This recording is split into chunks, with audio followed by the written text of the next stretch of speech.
essa questão de congregar, de estarmos juntos. Obrigado, irmão Analberto. Muito obrigado.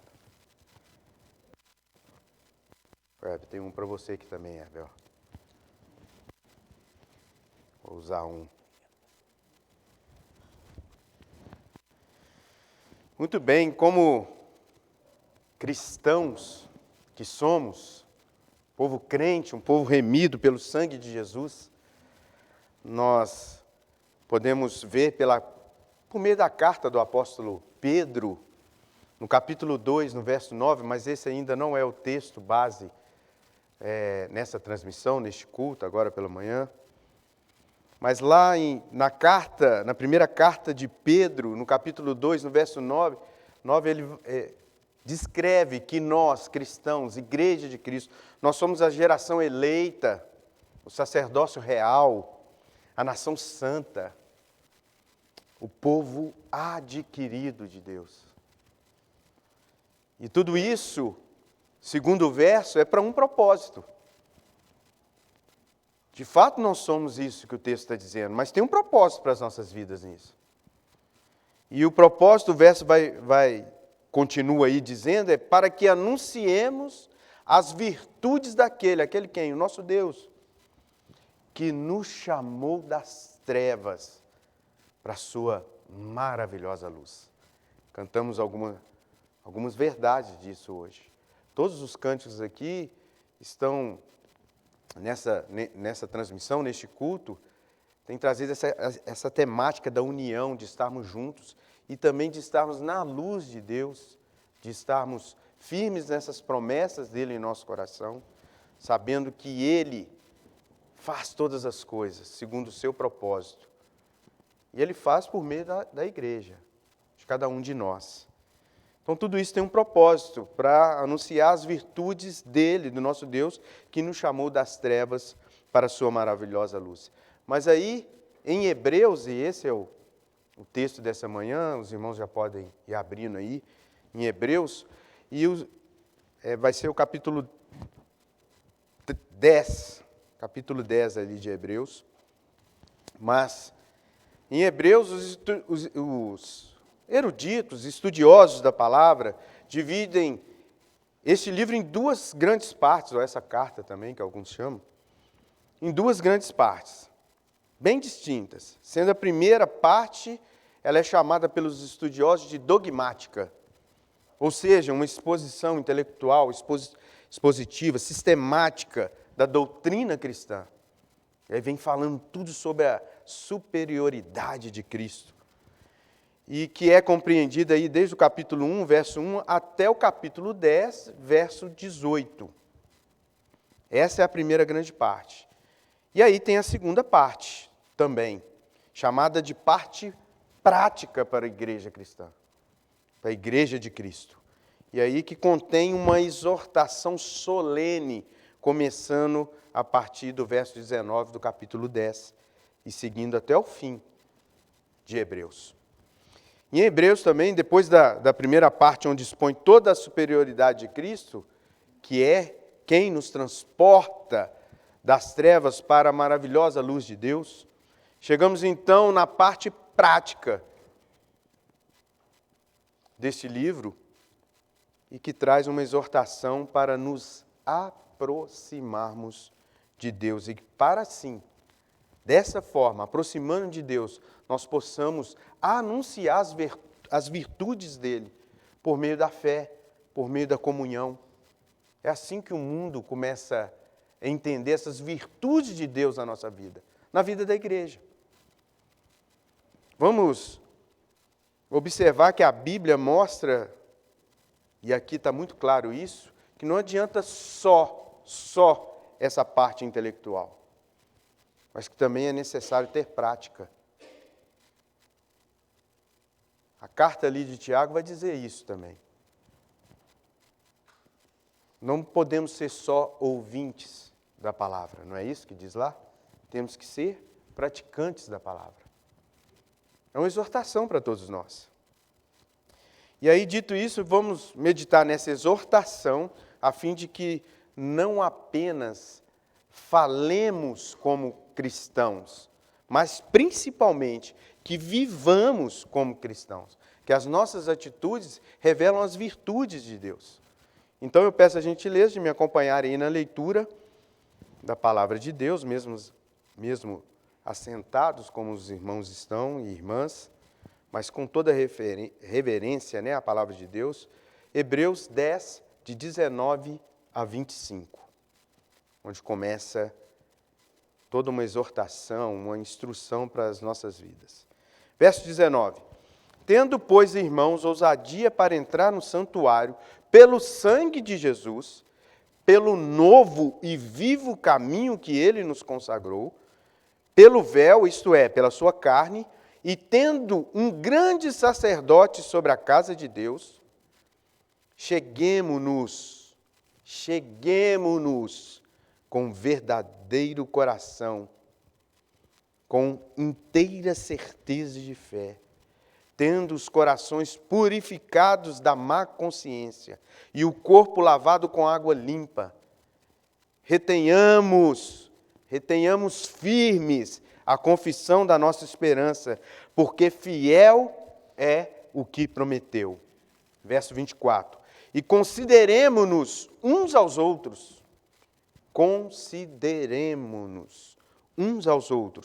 para nos estimularmos ao amor e às boas obras. E o verso 25. Não deixando a nossa congregação. Em outras versões, não deixando de congregarmos, como é costume de alguns. Antes, admoestando-nos uns aos outros, e tanto mais, quanto vedes que se vai aproximando aquele dia. Vamos orar mais uma vez? Pai, suplicamos, ó Deus, pela Tua voz em nossos corações, que o Senhor aquiete todas as outras vozes, ó Pai, que seja somente a do Senhor a falar neste lugar, neste tempo, nesta hora. Aquiete as vozes do mundo que ficam tentando nos distrair, ó Pai, da Tua voz, da Tua preciosa voz. Fale aos nossos corações. É a nossa oração em nome de Jesus. Amém. Os versos aí 19 e 20 vai nos trazer a obra sacerdotal de Cristo, que Ele é que nos deu o privilégio de nos achegarmos a Deus. Quando a gente compara o Antigo Testamento com o Novo Testamento, é a obra de Cristo, o sacrifício dele é que nos dá essa permissão. A maioria de nós já nascemos como cristãos, porque o nosso país tem a maioria cristã ainda. Talvez não nominal, não de fato, mas na verdade só nominal, né? As pessoas se denominam cristãos. Mas nós já nascemos numa época em que a gente aprende a orar em casa, ir à igreja, a maioria de nós, falar com Deus, se achegar a Deus. Mas nos tempos antigos, até a primeira vinda de Cristo, somente o sumo sacerdote, começando lá em Moisés, Arão, o sumo sacerdote que poderia entrar uma vez por ano no Santo dos Santos, no lugar santíssimo. E ali então, esses homens representavam o povo como um todo, fazendo sacrifícios em favor do perdão dos nossos pecados, tantas coisas. Aí todo ano tinha que fazer isso, era um ritual fazer isso. Então, para as crianças, talvez os jovens adolescentes, ou aqueles que ainda não sabem, aqueles que vão nos assistir também, estão nos assistindo e não sabem, não teria aí essa congregação aqui, não poderia, naquele tempo, ser dessa forma. Talvez aqui o pastor estaria num outro lugar, intercedendo por vocês, fazendo sacrifícios por vocês, vejam bem, que é inadmissível para nós hoje. Fica ruim, mas era assim. Instrução do próprio Deus para o povo dele lá no início. Talvez aqui pastor Elias, nosso pastor emérito, era o nosso sumo sacerdote. E aí ia passando para outras gerações, quando o sumo sacerdote morria, aí ia passando para um outro, ia dando a sequência. Mas a maioria de nós estaríamos longe desse altar. Estaríamos afastados de Deus. E a gente vê isso lá naquele episódio do fumegante Monte Sinai, quando o povo chega ali, saindo do Egito, chega aí, Moisés sobe ao monte, Deus chama Moisés lá para falar com ele, face a face, dá a ele instruções diante do povo, e no momento, quando o povo vai chegar perto do monte, o monte está fumegante, e o povo tem medo, e fala, vai você, Moisés, nós não. E Deus realmente começa a mostrar ao povo dessa forma, tem que me temer mesmo, não se achegue não. Se você não se sente purificado, pronto para isso, não se achegue não. Se afaste da minha presença. Apenas Moisés e quem mais Deus permitisse é que subiam no monte. A partir daí, por ordem do próprio Deus, foram se criando estruturas ou locais físicos para adoração a Deus em congregação. Mesmo assim, ainda tinha ali a tenda do tabernáculo, alguns lugares, tinha o lugar santíssimo, o Santo dos Santos, onde só Moisés, Arão, quem mais Deus permitisse ou nomeasse, é que entrava ali. E mais à frente, Davi tem o desejo de construir um templo para adoração, para o povo ir adorar a Deus. Mas é mais na frente também. Mas era uma estrutura física. E somente pelo sacrifício de Jesus e o seu sangue naquela cruz, foi que tivemos, todos nós, acesso irrestrito ao Pai. Isso é maravilhoso. Talvez você escute isso, já está mais careca do que eu de saber disso, mas talvez você não tenha ainda percebido quanto isso é precioso, de ter acesso direto ao Pai por meio de Cristo Jesus. Rasgou aquele véu, o véu que falou aqui é o véu do lugar santíssimo, do Santo dos Santos. Foi rasgado quando Jesus morre naquela cruz. E aí, através da sua ressurreição, venceu a morte. Ele nos dá esse acesso ao Pai. Isso é maravilhoso. É preciso entender essas coisas. Não só ouvir, mas compreender, crer no que Jesus fez. Jesus foi e é, e continua sendo, o novo e vivo caminho de acesso ao Pai, a qual muitos homens e mulheres lá do passado desejavam ter esse privilégio, que somente, como a gente já disse aqui, os sumos sacerdotes tinham permissão. Tem um escritor que escreveu o livro Estudando os livros de Levítico e Hebreus. Ele vai fazendo uma comparação entre as ordens, as ordenanças, os rituais lá no tempo antigo, como também nessa nova aliança. Ele chama Ryerson Turnbull. E aí ele escreveu esse livro, Estudando os livros de Levítico e Hebreus. E sobre isso, tudo ele escreve assim, abro aspas, a velha dispensação com seu culto levítico dizia, afastai-vos para que não morrais. Aí está lá em Êxodo 19:12 esse exemplo. Já a dispensação cristã da nova aliança diz, cheguemo-nos, portanto, com confiança ao trono de graça. Fazendo menção a Hebreus 4, o mesmo livro aí, no capítulo 4, o verso 16. E é confiando no que Jesus fez por nós, confiando no que Jesus fez por nós, tendo a certeza daquilo que Jesus fez por nós, nós temos esse privilégio de nos achegarmos a Deus, de termos acesso ao Deus Pai, de podermos falar com Ele, de ouvi-lo. É através de Jesus Cristo. Mas nesta transmissão, neste culto, nós vamos examinar 4 exortações que nós lemos aí nesse texto. 19 a 25, principalmente do verso 22 ali para frente. São 4 exortações referente a este privilégio que nós temos, mas nós precisamos ser exortados para isso também. A primeira exortação, verso 22, cheguemo-nos ou aproximemo-nos, visto que o novo e vivo caminho de acesso a Deus foi aberto por meio de Cristo, seria, irmãos e irmãs, e aqueles que nos assistem, uma ingratidão, talvez um desprezo por Deus e Cristo permanecer distante disso. Houve um sacrifício enorme, que a gente canta aquele cântico, né? Eu nunca saberei o preço. E eu sei que o autor ali está querendo dizer, o preço a gente sabe qual é o sangue. Mas o autor lá, no original, no inglês, está querendo dizer assim, o custo, você consegue passar pelo custo que foi aquilo? Você consegue estar na pele, na carne de Jesus?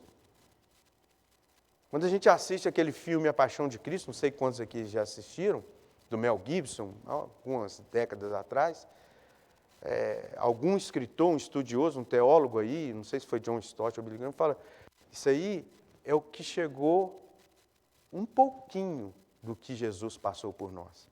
E na hora que a gente vê aquelas cenas de Jesus sendo chicoteado, sendo esbofeteado, carregando aquela cruz, não sei quanto aos irmãos, mas em mim, eu começo a chorar vendo aquilo. Mas aquilo ali é só um pouquinho do que realmente, então a gente não consegue imaginar o custo que foi aquilo. Somente Deus. Deus Pai, o Deus Filho e o Deus Espírito. Mas a primeira exortação é essa, cheguemo-nos ou aproximemo-nos. Precisamos nos aproximar de Deus, tanto de Deus como com os outros, pela abençoada influência da comunhão que nós recebemos em Cristo Jesus. Pois é a comunhão que nos faz chegar mais e mais perto do propósito de Deus para cada um de nós. Deus tem um propósito. Nós falamos aqui lá de 1 Pedro, no capítulo 2, o verso 9. Tem um propósito de anunciarmos as virtudes daquele que nos chamou das trevas para a sua maravilhosa luz. É assim que o mundo vai enxergar isso. Precisa enxergar isso.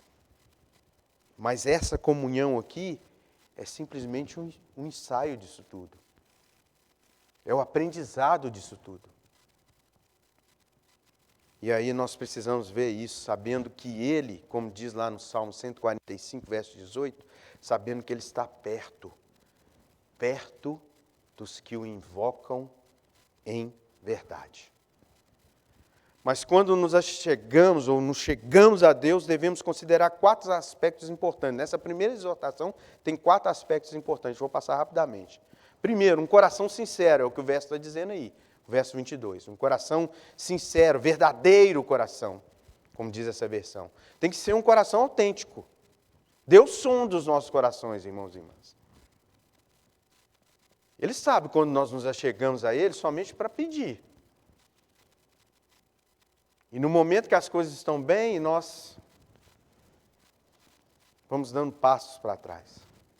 Aí as coisas lá fora, que eu falo lá fora, o mundo aí fora, a gente vai se aproximando mais dessas coisas. Aí piorou, vai. Tem gente que é o contrário, tem gente que sofre uma provação, está passando por um deserto, por uma luta, aí se afasta também. Não crê que Deus possa agir na vida dele de forma poderosa. O segundo, neste coração não há engano ou hipocrisia, mas pulsa a inteira certeza de fé. É o que está dizendo o verso 22. Precisamos ter inteira certeza de fé. É algo assim, completo. A nossa fé tem que ser completa em Cristo. Sabendo que Deus nos sonda e sem fé, como diz também em Hebreus, no capítulo 11, vai dizer que sem fé é impossível agradar a Deus. Cheguemos-nos então com inteira certeza de fé diante dele. O terceiro aspecto, e esta fé que purificará o nosso coração da má consciência. Aquele que, se você tem que guardar alguma coisa, guarde o seu coração. Porque dele procede as fontes da vida. É preciso nos guardar com isso, purificar o nosso coração, nossa mente da má consciência. E essa má consciência, quem provoca isso é o pecado. Então nós precisamos nos cuidar quanto a isso. Cheguemo-nos a Deus purificados da má consciência. E a quarta, para que tenhamos o corpo, ou seja, lavado com água limpa. Que tenhamos o corpo lavado com água limpa. A saber, com as virtudes purificadoras do Espírito Santo em nossas vidas. É quando Ele age em nossas vidas, é que nós temos atitudes santas. Sede santos como eu sou santo, diz o Senhor. E é o Espírito Santo que nos ajuda nisso. É Ele que vai trazer esse lavar com água limpa. E Ele é que nos convence. Como diz lá em João, no capítulo 16, Ele que nos convence do pecado. Ele que nos alerta sobre as imundícies que nos deixam sujos, as imundícies deste mundo. Então, cheguemo-nos também lavados com água limpa pelo Espírito. A segunda exortação, nesse trecho aí, verso 23. Retenhamos firmes a confissão da nossa esperança. Ou seja, guardemos ou apeguemo-nos com firmeza ao que nós confessamos. Você confessa Jesus Cristo como Senhor e Salvador de sua vida? Você tem que reter isso com firmeza na sua vida. Lembra aqui, meninos e meninas, do meu tempo lá de adolescente, e quando meu pai, a casa era 5 irmãos, então tinha 2 irmãs, 3 irmãos. E o caçulinha também era homem. Então, os 2 do meio ali, que eu tinha uma irmã mais velha, depois eu, depois meu irmão. Aí meu pai falava, o carro agora, vocês estão crescendo, não dá para levar 5, mas sua mãe e eu não. 7 pessoas dentro do carro não dava. Morava a 1 quilômetro da igreja, vocês 2 vão a pé. Acho que eu já contei isso aqui também, mas aí eu entregava a minha Bíblia para eles levarem. Já que eu vou a pé, leva a minha Bíblia. E eu queria dizer, viu, irmã Gine, que era assim, eu não carregar nada, viu, irmão Alberto? Não carregar a Bíblia. Mas sabe qual que era o verdadeiro motivo? Eu não retinha firme essa confissão da minha fé. Não estava retendo isso. Porque eu ia passar no meio do bairro ali. E aí tinha meus amigos, os meus colegas do dia a dia. Viu, Éder Levi? Pedro Mateus, Radassa, Nathalie, Josué, Isaac, Gabriel, acho que eu vi também, os mais novos aí. Quando eu passava no meio, eu tinha vergonha deles me verem com a Bíblia. Sabe por quê? Não era vergonha de Cristo, não. Às vezes a gente pensa que é isso, não era, não. A vergonha era do que eu fazia durante a semana, junto aos meus amigos, aos meus colegas. Como que do domingo pela manhã eu ia passando com a Bíblia no meio. Era zoeira pura. Você? Então eu passava arrumadinho para onde está indo? Para a igreja, mas precisamos reter firmes a confissão da nossa esperança. Jesus Cristo é a nossa esperança, garotada. É a esperança de vocês, podem crer nisso. Pais, ensinem isso. Crianças, e jovens, adolescentes, vocês que têm ainda pais que não conhecem isso, ensinem isso, vivam isso. O inimigo da nossa alma, e a gente falou isso domingo passado, o inimigo da nossa alma fará o que puder para arrancar e sufocar a nossa fé, a nossa esperança. Mas a palavra de Deus nos orienta a retermos a nossa fé como o nosso maior e melhor tesouro. E é de verdade isso. O maior tesouro, o maior bem que cada um de nós aqui pode ter é a nossa fé em Cristo Jesus. Vocês vão ver a diferença no final. Lá naquele dia a gente vai ver essa diferença. Vai ver que o maior tesouro, o melhor tesouro da nossa vida foi a nossa fé em Cristo. E para isso nós não podemos vacilar, como eu estava vacilando. Deus me acordou para isso. A gente não pode ter em nós dúvida dessa fé. Não pode haver disputa entre a nossa fé e as tentações do mundo. Não pode, elas são fortes. Não brinque com as tentações. Mas não pode haver disputa, não permita que haja disputa entre a sua fé e aquilo que o mundo está te oferecendo. Não permita. Precisamos ficar firmes, imutáveis, quanto aos ensinos de Cristo Jesus e a sua obra em nossa vida. Porque vai ser isso que vai produzir em nós a verdadeira esperança. E ela não falha. Ela não falha. Os que começam a vacilar na fé, consequentemente, vão vacilar na prática cristã.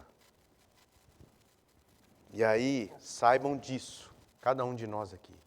Os que vacilam na fé já estão à beira de um abismo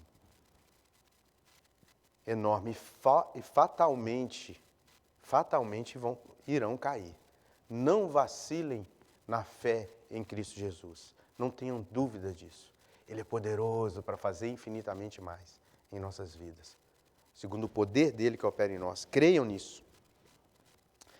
Porque se você crê, e o principal motivo para que nós levemos isso a sério, e essa é, para mim, o significado de temer ao Senhor, é levar Deus a sério. Levem Deus a sério. O principal motivo é o que termina o verso aí 23, dizendo, porque fiel é o que prometeu. Deus é fiel. E há uma promessa, e as promessas dele, nós precisamos ficar firmes, como cantamos aqui hoje. Não reter ou guardar, se apegar firme à fé, é o mesmo que duvidar. E, consequentemente, se você duvida disso, você começa a se distanciar do caráter confiável de Deus. Em Deus a gente pode confiar, no caráter dele confia, ele é imutável, ele não muda. O que ele prometeu, ele vai fazer. E há muitas promessas de Deus para a nossa vida. Mas sabe qual que ainda falta para se cumprir? E que ele prometeu? É a volta do nosso Senhor Jesus Cristo. Precisamos sim reter firmes a confissão da nossa esperança, da nossa fé. A terceira exortação, verso 24. Consideremo-nos uns aos outros para nos estimularmos ao amor e às boas obras. Precisamos considerar um ao outro. A versão Nova Almeida atualizada traz assim, cuidemos também de nos animar uns aos outros para o amor e as boas obras de Cristo. Cuidemos para nos animar uns aos outros. Esta é uma exortação sempre atual, e ela é atual por ser bíblica.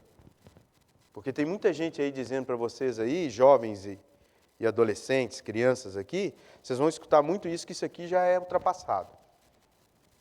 Vocês vão escutar que isso aqui foi escrito por homens, que isso aqui está tudo errado, não cabe mais para os dias de hoje, não. A Bíblia é atual demais. Demais a conta, e podem crer nisso. Confiem nisso. Ela é atual por ser bíblica, então nós precisamos cuidar uns dos outros. Essa é a exortação. Precisamos cuidar uns dos outros aqui. Aqueles que estão distantes ainda, que não estão podendo vir. Precisamos cuidar uns dos outros. Graças a Deus, porque eu tenho visto aqui no grupo de intercessão um cuidado mútuo, de pessoas até que querem estar aqui e não podem. De verdade não podem estar aqui. Mas estão lá cuidando uns dos outros, nos ajudando, nos fortalecendo. Devemos considerar com carinho e cuidado todas as nossas necessidades uns dos outros. Essa é a comunhão que nos une. Esse é o laço de amor que nos faz um no amor de Cristo, de Deus. Precisamos considerar com carinho e cuidado as necessidades, diversas necessidades que temos, as fraquezas que temos, porque nós somos um corpo. Se um membro desse corpo está fraco, o corpo adoece. Precisamos cuidar uns dos outros. Se o pedacinho da unha, do dedinho aqui estiver inflamada, o corpo todo sente, incomoda. Precisamos cuidar uns dos outros, nas nossas fraquezas e até mesmo nas tentações. Ali na carta de Tiago também diz, ali no final, que a oração de fé de um justo tem muito em seu efeito. E nós podemos orar uns pelos outros. E eu quero trazer uma exortação a essa igreja de que você não precisa sair contando aquilo que você está fraco, qual é a tentação, qual é o pecado que está sempre batendo na sua porta para todo mundo, não. A não ser que Deus coloque isso no seu coração. Mas a oração de fé é do justo. E a gente consegue observar na igreja, congregando, convivendo, vivendo, aqueles que a gente... eu quero ir ali conversar, vou conversar com a irmã Cláudia. A irmã Cláudia, ali no piano, tocando, traz algo que me dá segurança, deixa eu me abrir com ela, e a irmã Cláudia vai orar com você, e a irmã Cláudia vai interceder com você, e de repente vocês já começam a ser aquela... uma dupla de oração, que é o que nós queremos trazer aqui para a igreja, trazer a igreja em oração. Sei que a igreja ora, mas nós queremos orar juntos, nos fortalecer juntos, ter uma vida de oração juntos, comunitária. Nós temos já o grupo de intercessão, você que não está, entre lá, mas a gente já está conversando, colocando esse ministério de oração, de intercessão na igreja. Isso vai fazer toda a diferença. Devemos fazer isso, e não é para censurar. Porque às vezes você vou chamar o irmão Vantuil, ou o irmão Vantuil chama o pastor Wallace, preciso conversar com o irmão, e a gente ora junto, e depois eu vou lá no Demilson, eu vou lá no João Miguel, eu vou lá no Mário, e ora pelo Vantuil. Não é isso, gente. É cuidar um do outro, é ter cuidado mesmo. É sofrer o que o outro está sofrendo, é compaixão pela outra vida. Não podemos fazer isso para censurar ou para incitar negativamente uns aos outros. Instigar as dissensões, as brigas. Não é isso. Mas é por amor. Porque Cristo fez isso por nós.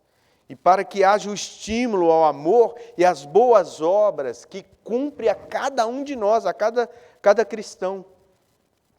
Cumpre a nós mesmos, esse amor que vem sobre nós mesmos. Precisamos ter amor próprio em Cristo e também aos outros. A comunhão. E quando a igreja se reúne, ela congrega em comunhão. E como se torna eficiente esse estímulo, esse encorajamento ao amor e às boas obras de Deus, quando se está junto.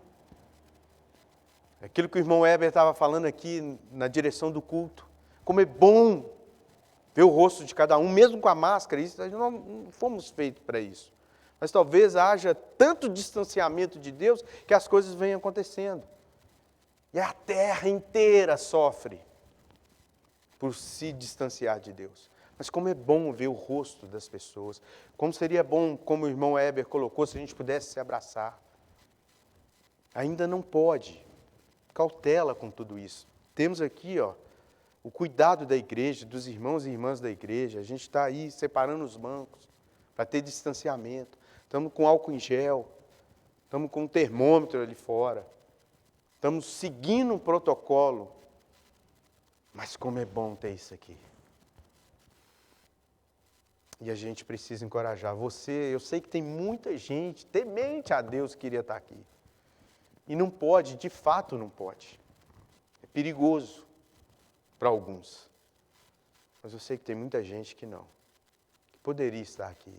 E a gente quer encorajá-los com toda a segurança a estarmos juntos, porque isso aqui é bom. Isso é muito bom. E é nisto, ou fazendo a introdução da última exortação, que é o verso 24, verso 25. Quarta e última exortação, verso 25. Não deixando a nossa congregação, em outras versões, não deixando de congregarmos, como é costume de alguns. Antes, admoestando-nos, e aqui parece, essa palavra às vezes, para mim, soa que, não, você está incomodando com isso. E talvez você que esteja em casa já esteja incomodado. Não é isso, é com amor, admoestando-nos uns aos outros. E tanto mais quando vedes que se vai aproximando aquele dia. Gente, essa é a palavra de Deus para nós. Aquele dia está aproximando. O estímulo, o encorajamento acontece melhor na forma comunitária. Nós que já servimos exército aí, aqueles que serviram exército, tiveram num comando militar. Eu lembro que quando eu comecei no exército, aquele grupo lá, irmão Analberto, ninguém conhecia ninguém. 100 meninos, né? Tudo 18 para 19 anos. Ninguém conhecia ninguém. Na hora que começava a ordem unida, aprender as coisas todas, era um Deus nos acuda. E um atacando o outro. E só depois nós fomos perceber que os nossos comandantes faziam que a gente pagasse. Por exemplo, a gente estava lá marchando. Direita, vamos ver. Aí um ia para a esquerda. Só via gente assim, ó. Uns que é a direita, uns é a esquerda. E aí a pessoa errava. Era para a direita, foi para a esquerda. Aí a pessoa tinha que pagar. E o nosso lá na minha época, isso em 50, né, gente? Então, lá em 89. Aí tinha que correr até um lugar lá, bater a mão e voltar correndo.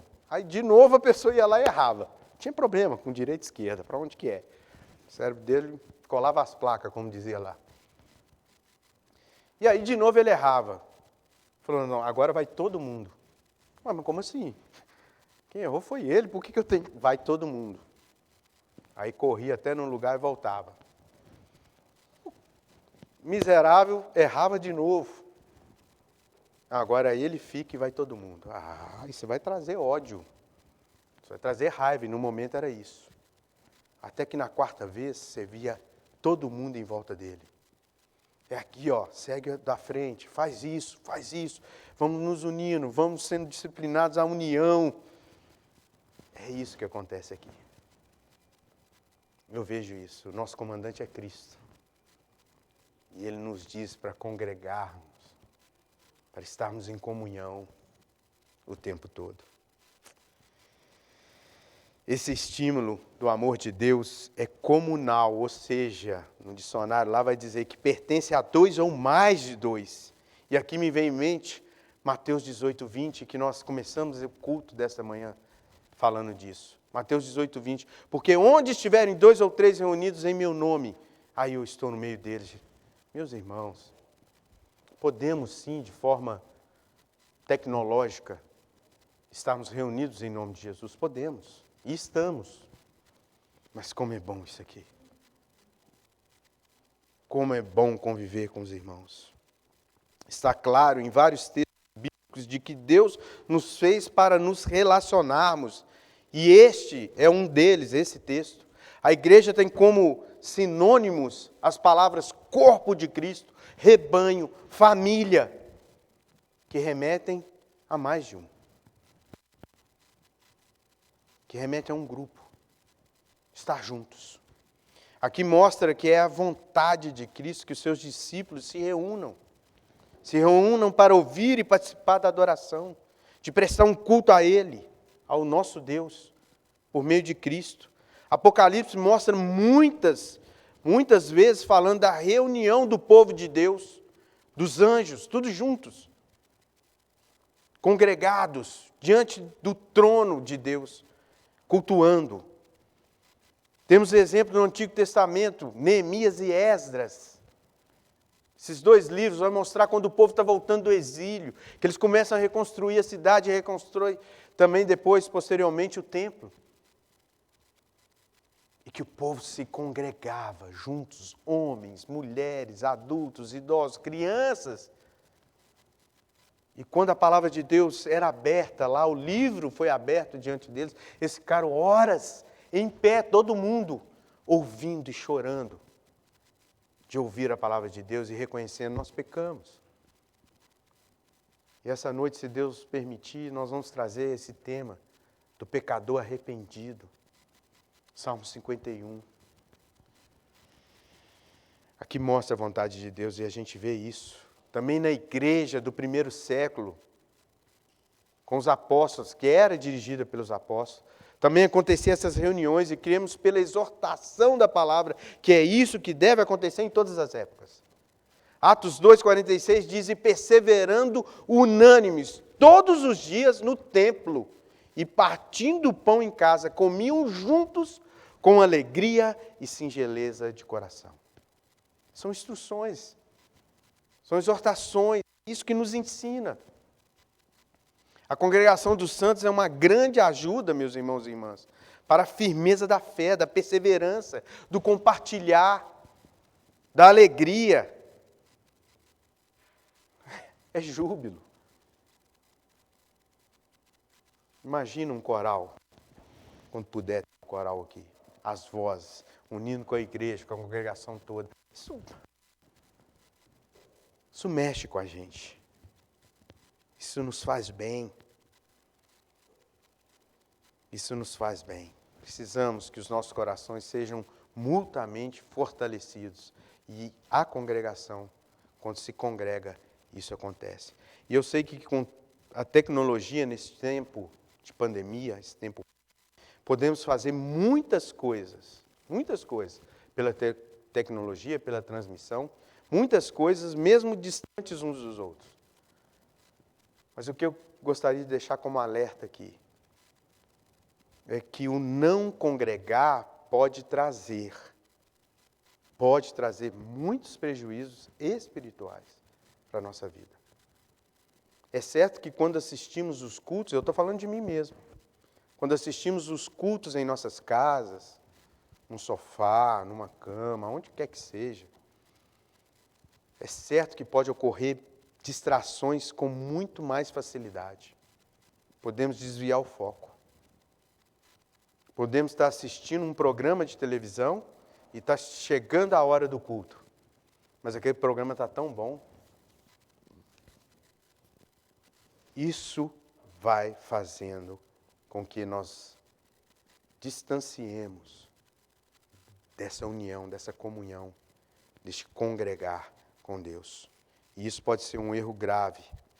O erro grave é não darmos a devida atenção e respeito ao culto para o nosso Deus.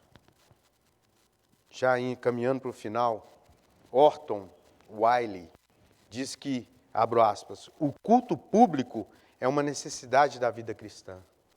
E comunhão entre os irmãos sempre foi considerada um dos principais meios pelos quais se manifesta a graça de Deus. Fecho aspas. E aí eu não estou querendo aqui dizer que todos devem voltar a congregar. Talvez ainda não seja o tempo. Precisamos ter cautela, sim.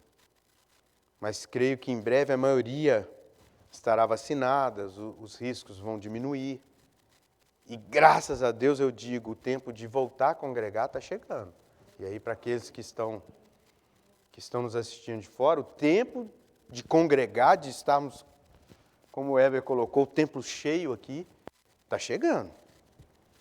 Mas a exortação para todos é, quando esse tempo chegar, o perigo é que muitos terão vontade de ficar em casa. E aí eu afirmo, que alguns podem dizer, isso vai ser natural.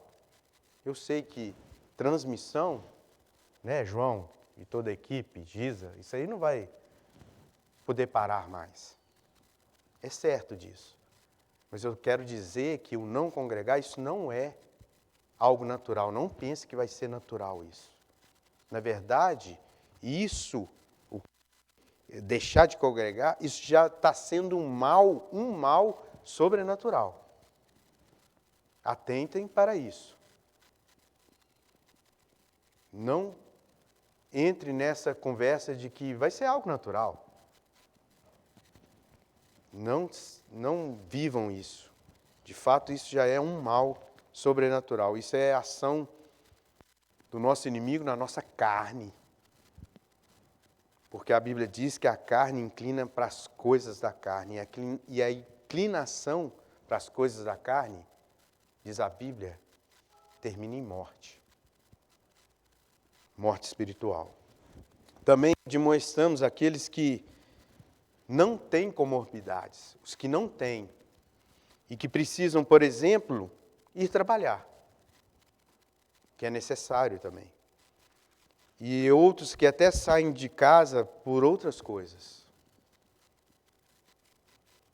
Quero exortá-los a estes pela palavra aqui pregada hoje, que o congregar é tão importante quanto, ou mais do que isso. É tão importante porque é bíblico, é o que a palavra de Deus diz. É tão importante quanto, se não for mais, do que trabalhar, sair, ir na casa de um parente que você está com saudade, isso é importante. Mas o congregar também é. E precisamos saber disso. Sei que todos que temem a Deus podem cultuá-lo, podem orar e adorar a Ele onde estiverem. Daniel é um exemplo disso. Mas mesmo ele, Daniel e toda aquela geração que foi para o exílio, desejavam muito, mas muito mesmo, ter comunhão com a congregação e juntos cultuar a Deus no templo. Eles desejavam isso, tinham saudade disso. Congregar é uma bênção de Deus, meus irmãos e irmãs. Não permita que as situações da vida lhe impeçam disto, de ter esse privilégio, porque Cristo morreu nos dando esse acesso. Ele deu a vida dele para que tivéssemos esse acesso.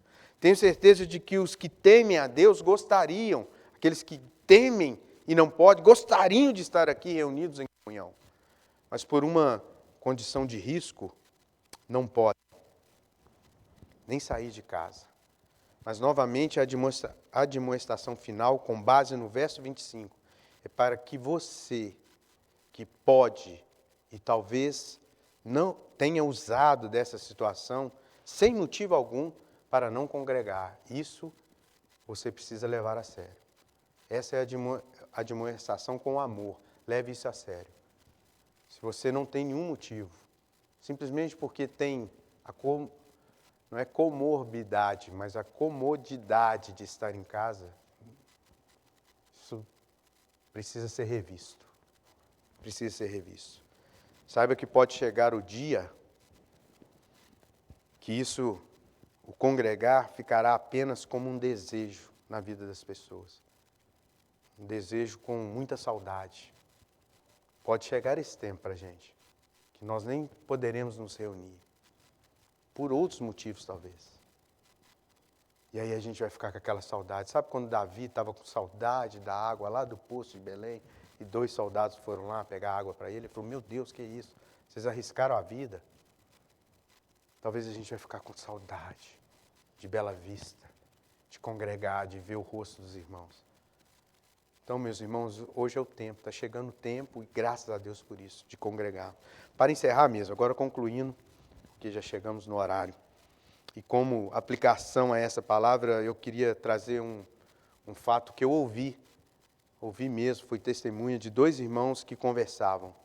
Um deles, debilitado por uma doença, não conseguia mais aos cultos. E assim ele se queixava para o outro irmão, dizendo assim, me explique, você que é um servo de Deus, me explique por que Deus não me cura para eu poder ir na igreja cultuá-lo. É tudo que eu quero. Eu sei que tem muita gente que está debilitado, não pode vir na igreja, mas que, como gostaria de estar aqui de fato.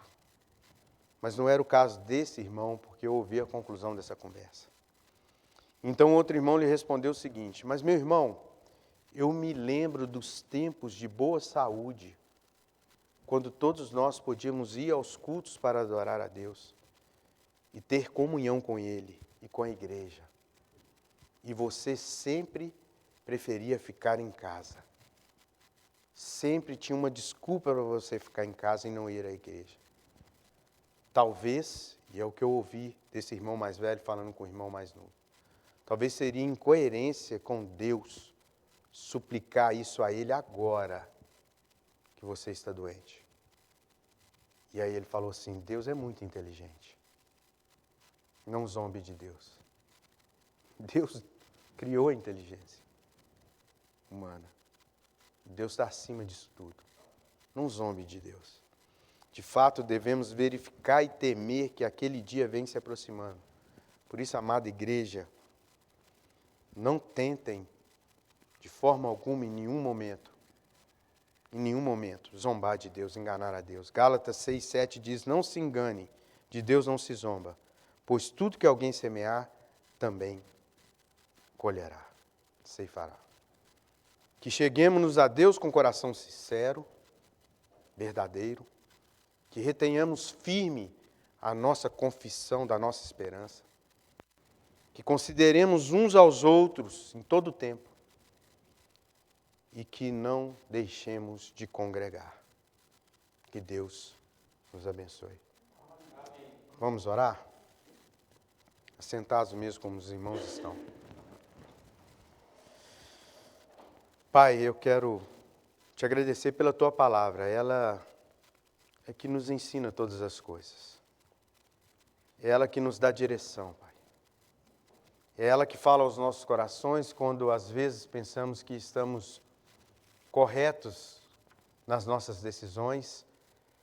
E quando refletimos, ó Pai, pensamos, meditamos na tua palavra, às vezes encontramos, ó Pai, incoerência nos nossos pensamentos, nos nossos desejos. Por isso nós queremos te louvar e te agradecer pela tua palavra em nossas vidas, que nos guia. Eu quero te agradecer pela vida dessa igreja, desses irmãos que estão aqui, mas também aqueles que estão em casa, ó Pai, e que precisam estar ainda, que necessitam estar em casa, mesmo querendo com todo o coração estar aqui conosco, mas não pode, que a tua paz, a tua graça, o teu amor leal esteja com a vida deles também, assim como todos aqui. Que o Senhor nos dirija em todas as coisas. Que o Senhor fale aos nossos corações. Que o Senhor haja através do teu Santo Espírito na vida desses que hoje ouviram aquilo que a tua palavra está dizendo. E tenham, ó Deus, temor e tremor diante do Senhor. E mais do que isso, tenham confiança no sangue de Cristo que nos libertou, que nos transportou do reino das trevas para a sua maravilhosa luz, Pai. Muito obrigado por tudo isso. Abençoe cada vida, os que estão presentes, os que estão em casa, assistindo essa transmissão. Cada lar representado, que a tua bênção esteja sobre a vida deles.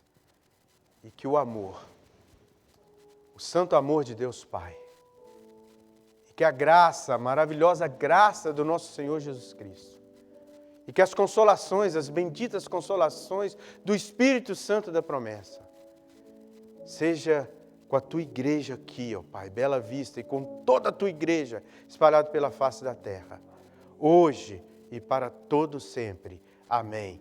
Amém.